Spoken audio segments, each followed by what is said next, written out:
兄弟姊妹們，呢個業主我真係勸唔聽啦，硬係以為要降價。呢套房全新裝修，單價先4字頭，相當於買套毛坯咧就單價2字頭到3字頭，而且咧業主仲幫你換埋個梳化。呢套房係全新裝修，水電都全新拉嘅，位於我哋嘅旗杆公園隔離，係西區非常之好嘅地段。呢套房就8三方，全新裝修。咁呢邊咧就係做咗一個背景牆啦，但係儲物空間係非常之多嘅。呢邊個梳化咧係全新嘅，原來咧佢係一個歐式風格嘅嗰個梳化嚟嘅，而家係換一個全新嘅，呢種比較好。嗱，陽台非常之光猛，前面嗰棟樓對面就我哋嘅旗杆公園啦。然後再到我哋呢邊咧就睇下房位置，呢間房咧就係一個客房，亦都可以做長輩房，同樣係朝南嘅。咁呢邊咧咁高嘅衣櫃有冇見過啊？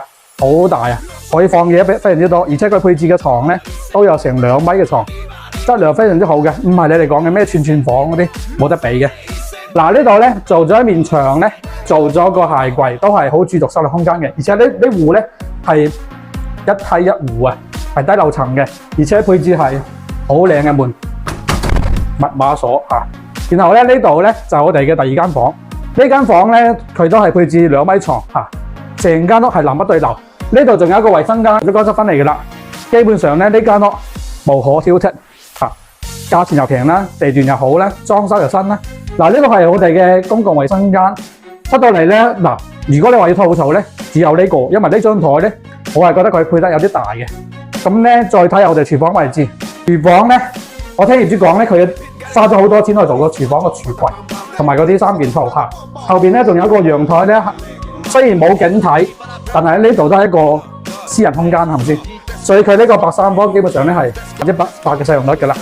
咁呢度咧就係最後一間房啦。呢間房咧同樣係向南嘅，咁佢咧配置2米床啦，光線非常之好，包括呢度嘅衣櫃都係全新嘅。所以話咧呢間屋你買翻嚟唔使再裝修，係我哋步行街同埋輕裝廣場隔離啫，非常之好。學區就西區小學同埋社區中學啦，有車朋友盡快 call 我，好快就買啦。